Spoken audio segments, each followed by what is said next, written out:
Everything up until now was build up to this. These few concluding ayat are actually I consider them the juiciest part of this conversation. This is the most real part of the conversation. He says, Ya bunayya, my beloved son, my young son, my little boy, aqimis salata, establish the prayer. They commonly translate that as establish the prayer. Let me tell you something about iqama. Iqama in Arabic comes from the word qiyam, and qiyam means to stand. And when you put it as iqama, this is from the if'al family, what that does is it's to make something else stand. Right? So if somebody was building a tower, they made the bricks stand on top of each other and they built a tower. Right? So they did iqama of a building. That's the iqama of a building, to make it erect, to make it stand. Iqamatu salah, you can think of it, because we use these words, establish the prayer, establish the prayer. What in the world does establish the prayer mean? One of the ways you can think about that is preserve the prayer. Make sure it stays standing. When you do iqamah of something, it's as if you put in a pillar or you put a pole or a pillar in the ground, and you make sure you keep checking on it that it doesn't what? It doesn't lean. Right? You keep maintaining it. And so you maintaining the prayer and preserving the prayer. That's actually within the meaning of iqamat as-salah. So Allah didn't just say pray. And the father is not telling his son, pray. He's saying preserve the prayer, maintain the prayer. You know what that means? That means the prayer is something that can get damaged very easily. Because when something is delicate and it can get damaged easily, then it needs to be maintained and it needs to be preserved. Like a delicate plant, you have to make sure, some plants, they can't stand on their own. So you have to put a stick in the ground and they trellis and it wraps around the stick. And you have to keep checking on it. Because if the winds were too high or the sun was too harsh, the plant might burn out, right? So this tarbiyah of the plant, this making sure that it grows, making sure that it's preserved and taken care of, that's the kind of thing you have to do with prayer. Now, there are some things we have in our life that don't require that kind of care, right? So if you have a car, for example, you don't have to change its oil for a while and it's running and doesn't matter, right? And sometimes people don't take care of it for a long time until they find out that it's falling apart, right? There are other things you have to check on them constantly, and if you don't, it's not gonna last. Like ice, for example. If you needed ice for something, you have a limited amount of time. And if it's starting to melt, you have to put it back in the freezer again. Because if you don't maintain the temperature, it's gonna melt away, right? By using the word aqim, what Allah is teaching us and what the father is teaching his son is, it's not just enough that you pray. Because you could have like a busted, broken down building called prayer, and you just kind of got it over with. And that was your prayer. And your parents can come and say, did you pray? Yeah, I'll pray. Yeah. You pray Maghrib? Yep. And when you actually, secretly record your son or daughter praying, you find out that looks more like a, cardiovascular exercise than it looks like prayer. Because the ruku' was done in light speed. And the sajda looked more like a bird pecking the ground than a sajda. Why? Because the prayer was just something you get it over with. You just get it over with. The prayer, the father's giving the son advice, is something you have to go out of your way to preserve. And if you don't preserve it, it's going to fall apart.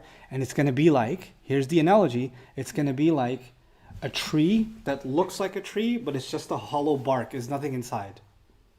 A tree that's a full tree, a car could run into it. The tree's not going to tip over. The car is going to be destroyed, right? But if a tree's hollow on the inside and a car smashes into it, what's going to fall apart? The tree's going to fall apart because there's nothing inside. It looked like a tree, but it wasn't one. Well, what the prayer does is it actually fills you on the inside. It strengthens you and me on the inside, but it won't do that if we don't maintain it.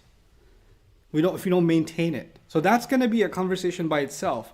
How do you maintain the prayer? And for some people, it's one thing that you're not healthy to begin with, right? And then somebody says, maintain your health. No, well, if I'm not healthy to begin with, I need to fix certain things and go through certain therapy and medical treatment or some kind of process before I can actually get healthy. then once I get healthy, I have to maintain it, right? So you can't just say, maintain your health. Well, I'm not healthy to begin with. I gotta get to a healthy place. So the harder question when the father says to the son, maintain your prayer, is the son has to ask himself, the daughter has to ask herself, is my prayer actually the way it's supposed to be to begin with, that I should maintain it? Because maintain would mean keep doing what you're doing. But if you're doing the wrong thing and you say maintain the prayer, okay, I'll keep maintaining it. You're not making anything better. You're not making anything better.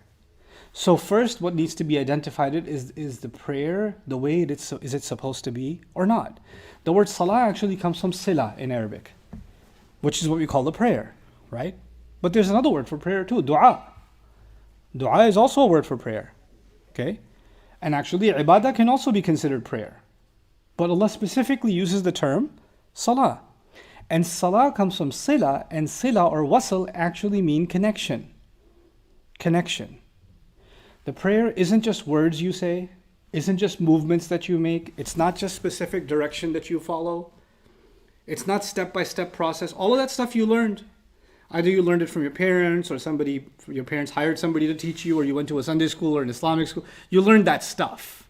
Fine. That's the form of the prayer. But all of that, the purpose of all of that was one thing, to establish and to preserve the connection to Allah in the prayer. So let me just remind myself and you what the prayer is.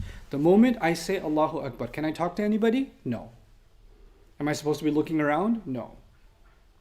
Is everything in the world, whether your phone goes off, or somebody's calling you, right? Or you're late for a meeting, or anything going on outside other than life-threatening emergency. None of that exists when you are what? Praying. Everything came to an end. Everything halted. For those few minutes that you were praying, the rest of your life did not exist. No other priority existed. In fact, you weren't even in charge of your own body at that point. You can't just walk the way you want to walk. You can't just put your feet where you want to put your feet. You can't just put your hands where you want to put your hands. You can't move your mouth the way you want to move your mouth. You can't move your eyes the way you want to move your eyes. Isn't it? Everything is completely surrendered over to Allah since you say Allahu Akbar until the time you say Assalamu alaikum wa rahmatullah. Yes or no? You know what that is? That's a rehearsal. And one way you can think about the prayer is it's a rehearsal. Rehearsal of what? A day is coming when we will not be in control of our bodies. Allah will truly show us how much greater He is than us. We're not going to be able to speak what we want to speak. We'll only speak what Allah wants us to say. We're not going to be able to move the way we want to move. Allah will have control over our limbs, and the remote control that's living inside this cranium right now is going to be disabled. And our body will function in a way that we never imagined before. It's doing things that we didn't want it to do. It's testifying, it's speaking the way we never wanted it to speak. The prayer is a reminder of how we're going to all end up surrendering ourselves in front of Allah on Judgment Day. Now think about that. On Judgment Day, it didn't matter what clothes you used to own. It didn't matter what car you had. It didn't matter where you lived. It didn't matter how much money you had. All the arguments you had, all the people you liked, all the people you hated, all of that disappeared. It's just you and Allah. That's it. It's just you and Allah. And you're just standing in front of Allah, isn't it? By the way, it's called Yawmul Qiyamah, the day of long standing. And what is the longest part of our prayer? Qiyam. Qiyam. There's a reason for that. We start the prayer by reminding ourselves, standing in front, because when somebody's standing in prayer, they're standing in front of Allah, right? They have to connect themselves to Judgment Day. And they have to connect themselves to Allah as if I am in front of Allah and Judgment Day has already started for me. It's a recap. It's a small preview of what's going to happen on Judgment Day. And on Judgment Day, I want to be able to say the things that will benefit because I won't have control over my tongue. I want to be able to say the right things. And the best things I can say are the truth. And Allah tells us His words Himself to say when we stand in front of Allah. That is not something you can just automatically get if you say Allahu Akbar, Subhanakallah wa bihamdika wa tabarak ismuka, and you quickly run through that, and then Alhamdulillahi Rabbil Alamin Ar-Rahman Ar-Rahim Maliki Yawmid Din. If you do that, you can finish the prayer. And in terms of fiqh, you prayed, but I didn't connect to Allah that way at all. I didn't connect with Allah. I didn't remind myself what this prayer is for. Maintain your connection to Allah through the prayer. Is aqim as-salah.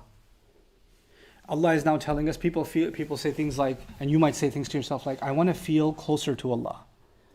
I want to feel spiritually connected to Allah. Allah has given us the best program to connect to Him. That's the prayer. When the prayer is not doing what it's supposed to do, then you're trying to find some other alternative way to feel spiritual. Because you're not giving the actual connection its due, right? If you're not eating the actual healthy food, then you're going to feel better eating junk food and say, at least I'm getting some nutrition. Yeah, you'll get, even junk food has nutrition, but it's not what you needed. It's not what was going to truly nourish you. You'll still feel good about it for a few seconds. You get something out of it. The same way, the first advice he gives to his son is maintain, preserve the actual prayer, the actual connection to Allah. That's what salah is for. That's the goal of salah. So actually taking the time, when somebody says, I want to learn about Islam, right? I want to learn more about my religion. I would argue, you can learn about your religion and you can learn 100 different sciences in Islam. But if your goal in learning Islam is to connect closer to Allah, everybody would say that. Anybody who's a Muslim would say that, I want to be closer to Allah. Then your first priority should be the prayer itself. What do I know about the prayer? And I'm not just talking about the form of the prayer. How do you make wudu? Where do you stand? You know the technicalities of the prayer. How do I use the prayer to connect to Allah? That's actually the conversation you have to have with yourself. Learn that stuff. Remind yourself of that stuff. And even if you learned it, took a course on it, read material on it, guess what? It still needs maintenance. You could be a scholar and know all the Arabic of the prayer and have studied everything, and you can write an article about every component of the prayer, and you're still not connected to Allah in the prayer, because that's all up here. But when you say Allahu Akbar, this needs to be connected. This needs to let go of every other preoccupation. And this needs to be overwhelmed and occupied with Allah. That's what needs to happen in the prayer. He gives his son advice. Listen, I know your feelings are going to go in every different direction. There's going to be all kinds of things you're going to be hit with. There's going to be, as you get older, you're going to start thinking a lot about how you look. You're going to think about your hair a lot. You're going to think about whether your mustache is too big or too small, or should you shave or should you not shave. You're going to think about which t-shirt looks good with which jeans. Should I get those shoes or these shoes? You're going to think about that stuff. You're going to think about the opposite gender. Those thoughts are going to come to you.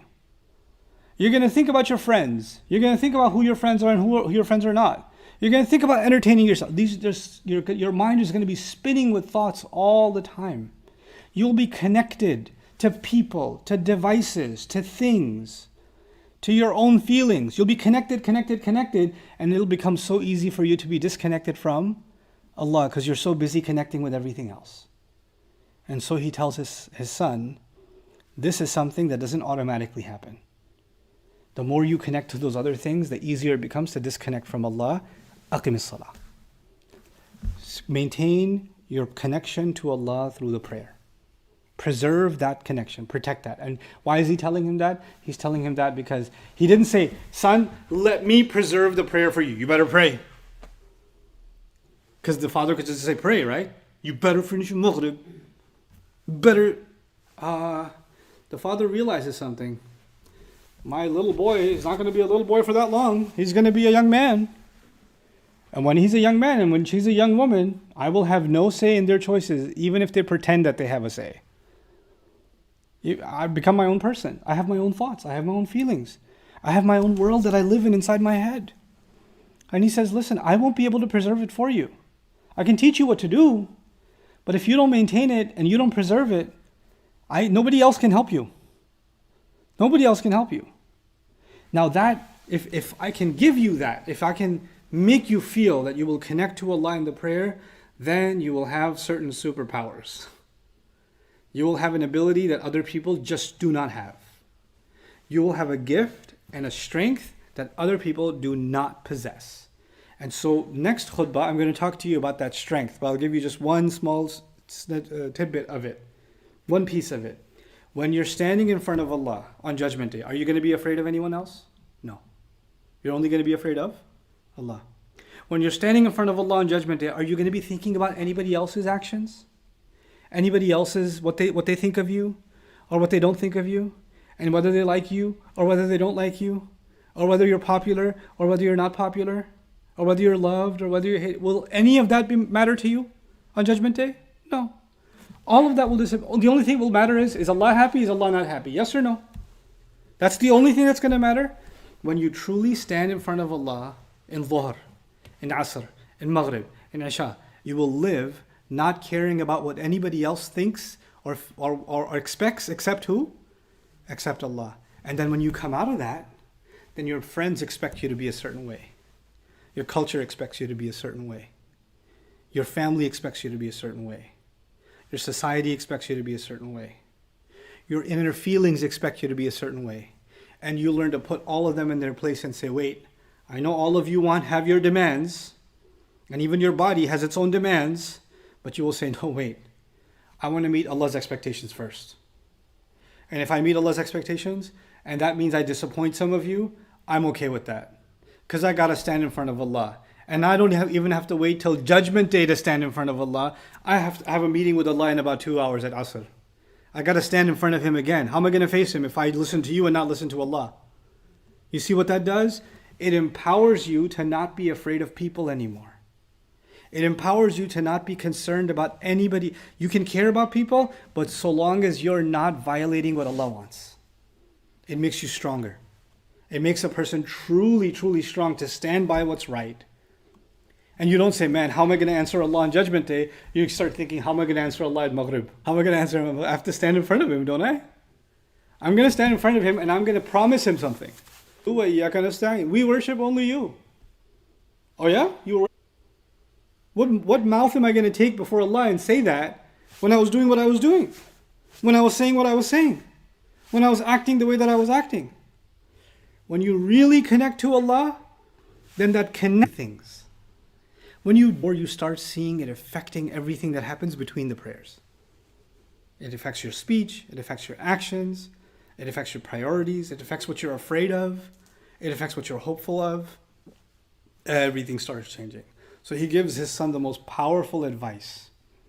Because at the end of the day, the father is letting his son know, you don't have to live up to my expectations. But you're definitely going to have to live up to Allah's expectations. A father and a son and a daughter and a mother, all of us are human. We can be alive one day, we can be gone the next. We can be alive 1 hour, we can be gone the next. So your father used to yell at you to pray, and he's not there anymore. May Allah preserve all of our parents. Right? Your mother used to be there, she's not there anymore. Your son used to be there, they're not there anymore. Allah can take, it's Allah's life. He can take, He can give and He can take. Right? But you know what? Whoever comes and goes, you can say, well, now nobody's telling me to not stay up late. Nobody's waking me up for Fajr, I can sleep in peace.